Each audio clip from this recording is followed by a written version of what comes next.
नमस्कार, मैं एडवोकेट शिखा शर्मा बग्गा।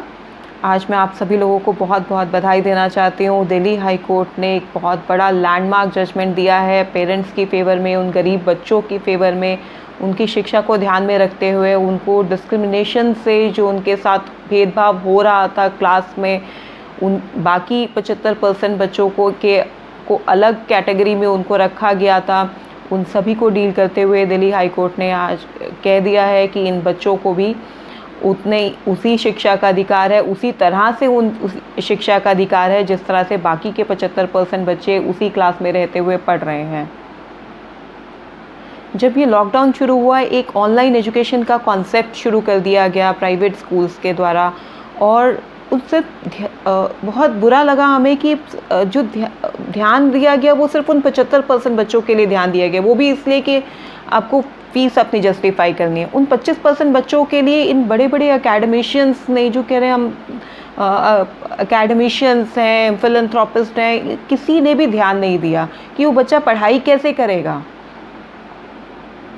वो बच्चा इधर-उधर से डिवाइस मांग के गुजारा करने लगा, लेकिन कब तक आप किसी से लेकर आप पढ़ाई कर सकते हो।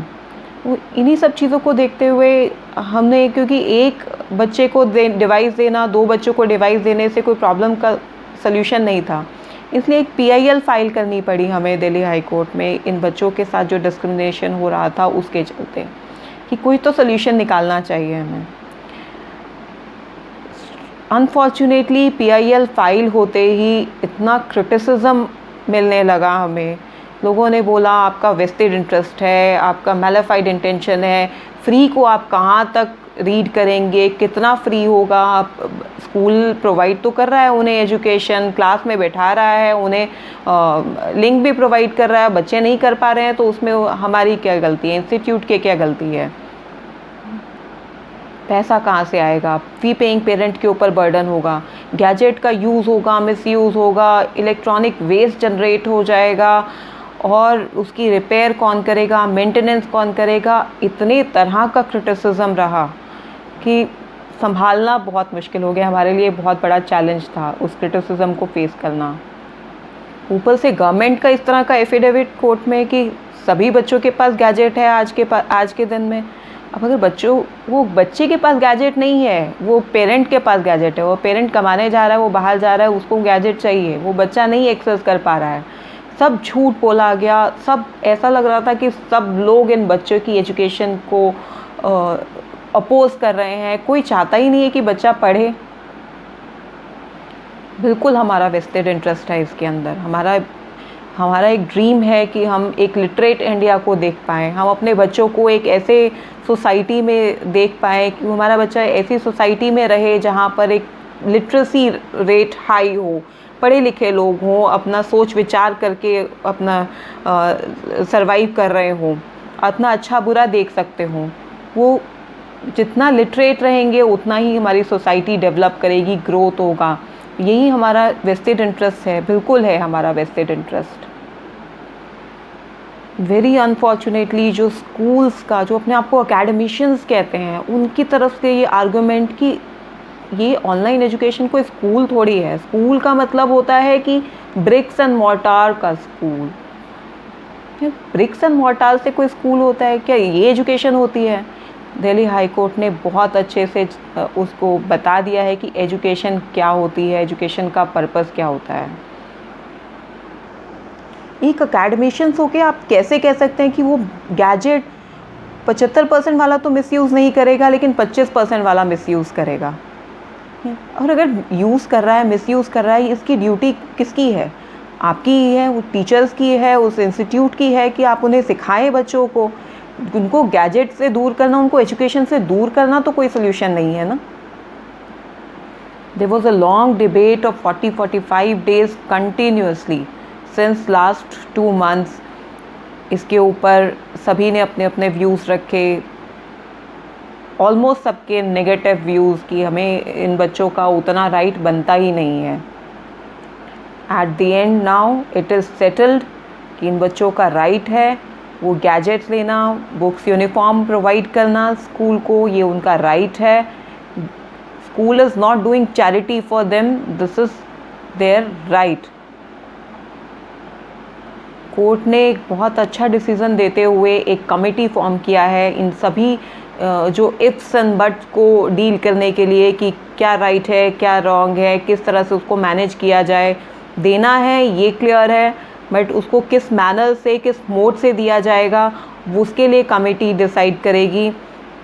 कैसे वो गैजेट मिसयूज़ नहीं हो, उसमें चाइल्ड लॉक लगा के दिया जाए उनको, ये सारा उस कमेटी को डिसाइड करने के लिए कहा गया है। तो बच्चे को जो गैजेट मिलेगा वो एब्सोल्युटली सेफ़ होगा और उनके एजुकेशन में उनको हेल्प करेगा। ये भी कहा गया है कि ये सिर्फ कोविड पीरियड के लिए नहीं है, कि ये फ़िज़िकल क्लासेस जब तक नहीं हो रही है, बिकॉज़ एक न्यू एजुकेशन पॉलिसी का में भी कहा गया है कि ये डिजिटल इंडिया को प्रमोट किया जाएगा। ये सिर्फ इतने तक ही, कोविड तक ही सीमित नहीं रहेगा। डिजिटल, क्योंकि अभी हम लोग ने अनप्लान्ड वे में ऑनलाइन एजुकेशन स्टार्ट किया, अब उसको आगे अगर करना पड़े तो हम प्लान्ड वे में कर पाएँ, इसलिए इसको प्रमोट किया जा रहा है। और इसका गैजेट्स का यूज़ होना आम बात है और हर बच्चे की आज की डेट की ज़रूरत है, वो चाहे जनरल कैटेगरी का स्टूडेंट हो, चाहे वो इकोनॉमिकली वीकर सेक्शन का स्टूडेंट हो, इसलिए उन्हें वो गैजेट मिलना चाहिए। जिन्हें भी, हमारे लर्नेड पर्सन्स को, जिन्हें भी किसी भी तरह की कोई क्वेरी है, कोई मन में शंका है, वो ये जजमेंट ज़रूर रीड करे। हर एक चीज़ को, हर एक पॉइंट को, हर एक क्वेरी को डील किया गया है इस जजमेंट में। दिल्ली हाई कोर्ट की वेबसाइट पर जाकर आप ये जजमेंट रीड कर सकते हैं। WPC 3004 ऑफ 2020 जब आप करेंगे, 94 पेजेस का ये जजमेंट है, जो काफ़ी क्लियर वर्ड्स में एजुकेशनिस्ट को समझाने के लिए बहुत रेलेवेंट है कि एजुकेशन एक्चुअली में है क्या। कोर्ट ने साफ कर दिया है कि ये फ़ी पेइंग पेरेंट के ऊपर कोई बर्डन नहीं होगा। इसका फ़ंड स्कूल को पे करना है, स्कूल को रिम्बर्समेंट लेनी है गवर्नमेंट से। और ये अननेसेसरी जो ह्यू एंड क्राई मचाया जा रहा है, हार्डली कितना फ़र्क पड़ेगा, बहुत ज़्यादा फ़र्क नहीं पड़ने वाला है। किसी भी स्कूल को फाइनेंशियल बर्डन नहीं पड़ने वाला है। हम एक हाइपोथेटिकल सिचुएशन इमेजिन कर लेते हैं कि 1000 बच्चा है अगर स्कूल के अंदर, उसका 25% हार्डली 250 बच्चा होता है। 250 बच्चों का अगर हम कैलकुलेट करते हैं, ऑन एवरेज 5000 ही खर्चा एक्सपेंस पड़ेगा किसी भी स्कूल के ऊपर, and that make out to be around 10 lakh 12 lakh. एक लग्जरी कार एक स्कूल कम खरीद लेगा, और इन बच्चों को अगर गैजेट दे देगा तो इससे काफ़ी बड़ा हमारी सोसाइटी को हेल्प मिलेगा। प्लीज़ इस वीडियो को ज़्यादा से ज़्यादा लोगों तक शेयर करें, ताकि जो एक्चुअल जिन्हें मिलना चाहिए, ये एंटाइटल्ड हैं, जो लोग इसके अपने राइट के लिए, वो अपने राइट के बारे में जान पाए और वो अपना राइट क्लेम कर पाएँ। Thank you so much.